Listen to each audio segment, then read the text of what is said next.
Et si la prochaine révolution économique africaine prenait racine à l'abri des projecteurs, dans un pays que l'on mentionne rarement au journal télévisé?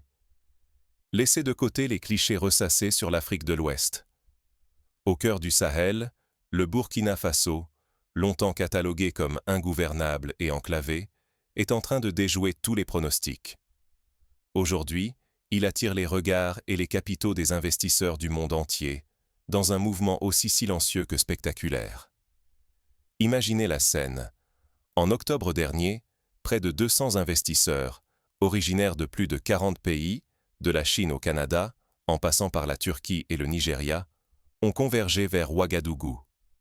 Leurs valises n'étaient pas remplies de brochures touristiques, mais de contrats, de projets et d'intentions d'investir massivement. C'est une ruée vers l'investissement, là où la prudence aurait pu dicter la fuite. Jamais un tel engouement n'avait été observé pour ce pays d'Afrique subsaharienne. Prenons un exemple concret. Une société logistique française, autrefois frileuse à l'idée d'ouvrir une antenne dans la région, a décidé, suite à ce forum, de créer un dépôt central à Bobo-Dioulasso. Résultat, en 6 mois, elle a quadruplé ses effectifs et dessert désormais 3 pays voisins, illustrant l'attractivité nouvelle du Burkina Faso. En l'espace d'une année seulement, plus de 21 000 nouvelles entreprises ont vu le jour au Burkina Faso. Pour un pays que l'on considérait il y a peu comme un champ de mines administratives et sécuritaires, ce record est stupéfiant. Malgré les menaces, alors que tout semblait figé, près de 19 000 emplois ont été créés, dans des domaines aussi variés que l'agriculture, la logistique, les technologies numériques ou encore les énergies renouvelables. Des milliards de francs CFA affluent, bouleversant la donne et hissant le Burkina Faso au rang de pôle d'attraction pour les capitaux étrangers. Pourquoi autant d'enthousiasme? Pourquoi prendre un risque aussi important dans un pays entouré de dangers? Car ignorer la métamorphose silencieuse du Burkina Faso, c'est risquer de passer à côté de la réinvention des règles du jeu en Afrique de l'Ouest. Ce que vous allez découvrir ici dépasse largement ce que disent les gros titres ou les rapports officiels. Comprendre la dynamique burkinabé, c'est apprendre à détecter l'inattendu, à lire un paradoxe fascinant où fragilité rime avec opportunité. Mais comment ce pays, à la réputation si fragile, a-t-il inversé la tendance?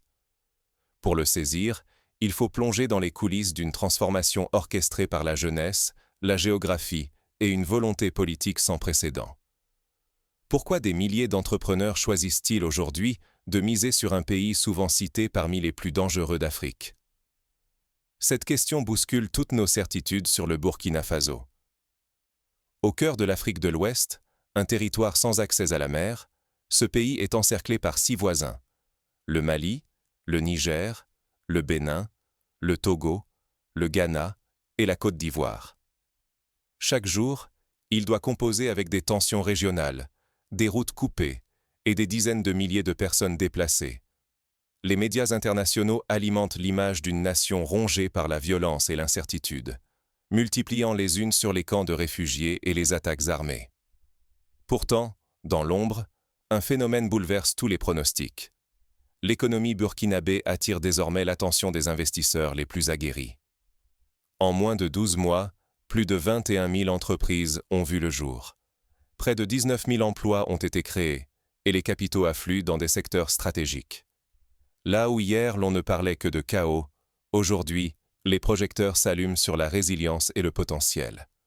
Prenons l'exemple de l'industrie du coton, longtemps en difficulté. En 2023, une coopérative burkinabé, soutenue par un investissement venu d'Inde, a exporté près de 30% de sa production vers l'Europe, créant des centaines d'emplois locaux et incitant d'autres groupes à s'installer. Ce paradoxe intrigue. Qu'est-ce qui fait du Burkina Faso un aimant pour les investisseurs? La réponse tient en une stratégie gouvernementale audacieuse: bâtir coûte que coûte. Routes, marchés, hubs logistiques, zones industrielles. Même sous la menace, les chantiers avancent, les grues se dressent et les échanges se multiplient. La vision du gouvernement est double: renforcer en urgence les infrastructures et décentraliser la gouvernance vers les régions frontalières afin de sécuriser les axes commerciaux. Les corridors du Burkina Faso, qui relient le pays à ses 6 voisins, deviennent les artères vitales du commerce régional. Ce choix rappelle les stratégies du miracle économique sud-coréen, où infrastructure et décentralisation ont permis à Séoul de devenir un carrefour mondial. Ignorer cette réalité locale, c'est passer à côté de l'essentiel. Là où d'autres perçoivent le risque, certains voient un marché de plusieurs millions d'habitants, une main-d'œuvre jeune et résiliente, une capacité d'adaptation hors norme. Pour ces pionniers, l'instabilité n'est plus un frein, mais un terreau d'opportunités inédites. Mais cette dynamique ne s'explique pas seulement par la volonté politique ou la robustesse économique. Elle plonge ses racines dans la géographie et la démographie en pleine mutation du pays. Pour bien comprendre, il faut remonter dans le passé et analyser la structure même de la société burkinabé. Si l'on regarde une carte, le Burkina Faso n'a pas une, ni deux, mais bien 6 frontières qui s'entrelacent en un carrefour logistique unique au centre d'une Afrique de l'Ouest morcelée. Jadis considérée comme une faiblesse, cette position centrale est désormais brandie comme un atout stratégique. Elle ouvre autant de portes vers le Mali, le Niger, le Bénin, le Togo, le Ghana et la Côte d'Ivoire. Le pays refuse de subir son enclavement. Il s'est transformé en plaque tournante du commerce régional. Comment ? Grâce à des investissements massifs dans la modernisation des frontières, la digitalisation des douanes et des accords régionaux qui fluidifient les échanges. Aujourd'hui, à la frontière de Shinkansen, ce ne sont plus des files d'attente interminables, mais des camions qui traversent en quelques heures, assurant une prévisibilité nouvelle pour les importateurs. La géographie n'est qu'un levier. La vraie force du Burkina Faso, c'est sa jeunesse. Plus de la moitié des habitants a moins de 18 ans. Cette jeunesse, longtemps sous-employée, devient le moteur silencieux d'une croissance soutenue. Les salaires restent parmi les plus compétitifs de la région, tandis que la formation professionnelle s'aligne sur les besoins émergents, logistique, agroalimentaire, énergie renouvelable. Le gouvernement mise résolument sur cette jeunesse. Des programmes comme « Un jeune, un métier » facilitent l'accès à la formation, et des écoles techniques ouvrent dans tout le pays. En 2023, on a vu naître des start-up technologiques dans la cybersécurité, un secteur autrefois réservé aux capitales africaines plus stables. Cette transformation s'accompagne d'une révolution financière. Le secteur de la microfinance explose, offrant l'accès au crédit à de petites entreprises et des agriculteurs, longtemps écartés des circuits bancaires traditionnels. Aujourd'hui, à Dédougou, une coopérative agricole peut financer ses semences en quelques clics sur une application mobile, accélérant la croissance locale. Ce nouveau tissu entrepreneurial attire les regards des investisseurs avides d'écosystèmes souples et innovants. Plusieurs fonds d'investissement africains et asiatiques ont soutenu, en 2024, des incubateurs numériques qui accompagnent des jeunes porteurs de projets dans la robotique ou l'agritech. Mais un danger persiste. Croire que les anciens modèles suffiront dans un marché en mutation rapide. L'attentisme laisse la place aux concurrents plus jeunes, plus flexibles, capables de prendre une avance décisive.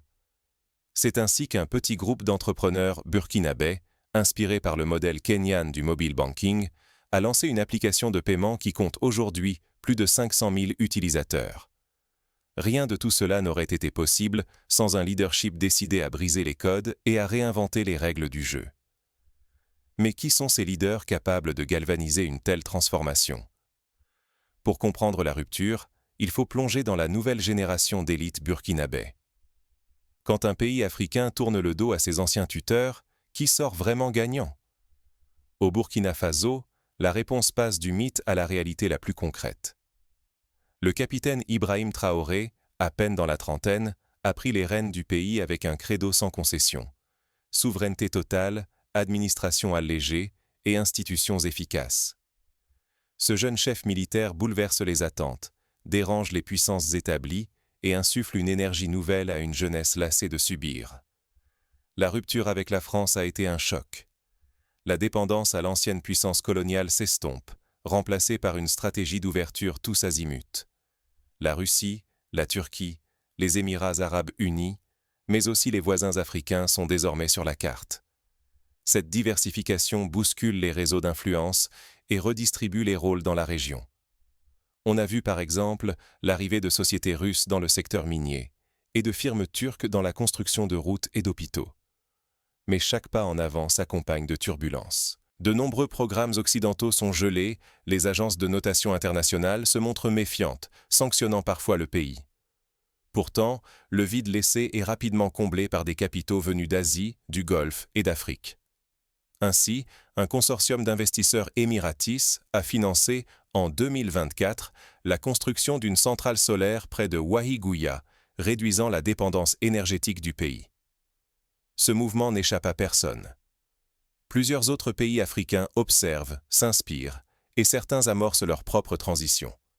Le Mali et le Niger, par exemple, ont renforcé leurs liens économiques avec la Turquie et la Chine, suivant le modèle burkinabé de diversification. Mais cette quête d'indépendance irrite aussi les anciennes puissances, inquiètes de voir leur emprise se déliter sur un continent en pleine réinvention. La France, autrefois partenaire incontournable, voit son influence s'amenuiser et doit désormais composer avec de nouveaux acteurs plus offensifs.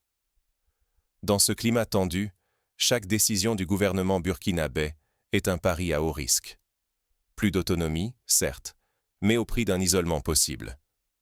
Pour un investisseur, mal lire ces signaux, c'est risquer de tout perdre dans ce nouveau marché imprévisible. Certains groupes occidentaux, ayant préféré attendre, ont vu des concurrents asiatiques rafler des marchés stratégiques, comme celui de l'agroalimentaire. Le Burkina Faso devient un laboratoire à ciel ouvert. Ses succès, ses revers, chaque mouvement est scruté par les décideurs du monde entier. Que retenir de cette expérience singulière ? Jusqu'où ces leçons pourraient-elles résonner au-delà des frontières africaines ? Si l'on prend un peu de recul, on remarque que d'autres régions du monde ont connu des trajectoires similaires. L'Éthiopie, par exemple, a bâti sa croissance sur une souveraineté affirmée et une politique d'infrastructures ambitieuses, attirant en une décennie des milliards de dollars d'investissements chinois et arabes. Le Vietnam, après avoir rompu avec ses anciens partenaires idéologiques, a su attirer le capital occidental, tout en préservant sa marge de manœuvre politique. Mais dans la réalité du terrain, comment cette nouvelle donne se traduit-elle pour les investisseurs au Burkina Faso ? Quels sont les signaux à ne pas manquer dans ce contexte africain en pleine transformation ? Première leçon. La souveraineté, loin d'isoler, peut attirer les capitaux étrangers si elle s'accompagne de politiques transparentes et prévisibles. Affirmer sa vision, fixer ses propres règles, cela sécurise les investisseurs et renforce la confiance nationale. Un exemple frappant, la réforme foncière menée en 2023, qui a simplifié l'accès à la propriété pour les entreprises, a doublé le nombre de nouveaux baux signés en un an. Deuxième principe, la diversification des partenaires, qu'ils soient économiques ou sécuritaires, réduit la dépendance et la vulnérabilité. Le Burkina Faso n'a pas misé sur un seul allié, préférant multiplier les ouvertures et stimuler l'innovation par la concurrence. En quelques mois, il a signé des accords tripartites avec la Turquie et le Ghana pour sécuriser les transports de marchandises et partager des technologies agricoles. Troisième enseignement.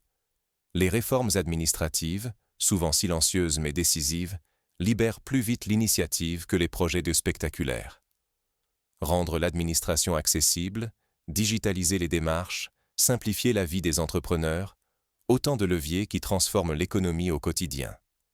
À Ouagadougou, l'ouverture d'un guichet unique digital a réduit de moitié les délais de création d'entreprises. Quatrième constat. Investir dans la jeunesse, c'est miser sur la croissance de demain. Avec une population dont la majorité n'a pas encore atteint 20 ans, l'éducation technique, la formation professionnelle et l'accompagnement sont devenus des priorités nationales. Ce pari prépare une génération capable d'innover et d'attirer les industries émergentes. C'est ainsi que le Burkina Faso a lancé, en 2024, un concours national d'innovation qui a révélé de jeunes talents dans l'agriculture urbaine et la fintech. Enfin, cinquième leçon. Nul besoin d'attendre une paix parfaite pour développer le pays. Au contraire, le progrès économique peut devenir un moteur de stabilisation, offrant des alternatives crédibles et renforçant la cohésion sociale. Dans la province du Nord, un projet d'irrigation financé par une ONG allemande a permis à des centaines de familles déplacées de retrouver une activité et une autonomie financière. Mais l'enjeu majeur demeure. Ignorer ces leçons, c'est risquer de répéter les erreurs du passé et de manquer la chance d'une indépendance réellement durable. Le modèle burkinabé nous enseigne que chaque choix compte et que l'autonomie, loin d'être un mirage, est plus proche qu'on ne le pense. Pourtant, derrière ces succès, subsistent des tensions et des défis inédits. Jusqu'où le Burkina Faso peut-il tenir ce fragile équilibre sans retomber dans les pièges du passé? Ce pays n'a pas attendu qu'on lui ouvre la porte. Il a redessiné la pièce. Sans demander la permission, sans suivre le manuel, il ose inventer ses propres règles. Cette audace rappelle celle des dragons asiatiques, dans les années 80, qui ont bousculé l'ordre économique mondial par leur capacité à prendre des risques calculés. Regarder l'Afrique à travers le prisme du risque et de l'attente, c'est ignorer une transformation déjà en marche. Rester simple spectateur, c'est passer à côté du mouvement qui façonne l'avenir du continent. Le Burkina Faso s'est lancé sans garantie, sans modèles à copier, déterminé à s'affranchir des regards extérieurs. Ce choix radical repose sur une volonté politique claire, une jeunesse qui refuse la résignation et une géographie habilement retournée en atout. Le résultat ? Un afflux inédit de capitaux venus de tous les continents. Ici, sortir du rang n'est plus une faiblesse, mais l'accélérateur qui attire partenaires, idées et ressources. Les investisseurs qui ont osé franchir le pas témoignent de leur surprise. En moins d'un an, certains ont doublé leur chiffre d'affaires, profitant d'un écosystème en ébullition. Faut-il attendre que tout soit aligné pour agir? Le Burkina Faso prouve que non. Refuser l'immobilisme, c'est déjà écrire une nouvelle page de l'histoire économique africaine. C'est d'ailleurs la même philosophie qui a animé la Silicon Valley à ses débuts. L'innovation naît de l'action, pas de la prudence excessive. Derrière votre écran, vous vous demandez peut-être si ce renversement est réservé à d'autres. Mais chaque investisseur, entrepreneur ou citoyen a le choix. Rester au bord du chemin ou participer à la réinvention des modèles, à la conquête de marchés encore vierges, à la création de solutions pour des défis planétaires. C'est ainsi qu'une PME burkinabé de transformation de karité, partie de rien, exporte aujourd'hui ses produits vers l'Italie et l'Inde, prouvant qu'il n'y a pas de petits acteurs dans cette nouvelle ère. Ce qui se joue ici dépasse le destin d'un seul pays. Il s'agit de notre capacité à repenser le développement, à voir des opportunités là où d'autres ne voient que des limites, à prendre une longueur d'avance dans la prochaine vague africaine. Osez remettre en cause vos certitudes. Regardez l'Afrique et le monde avec un regard neuf.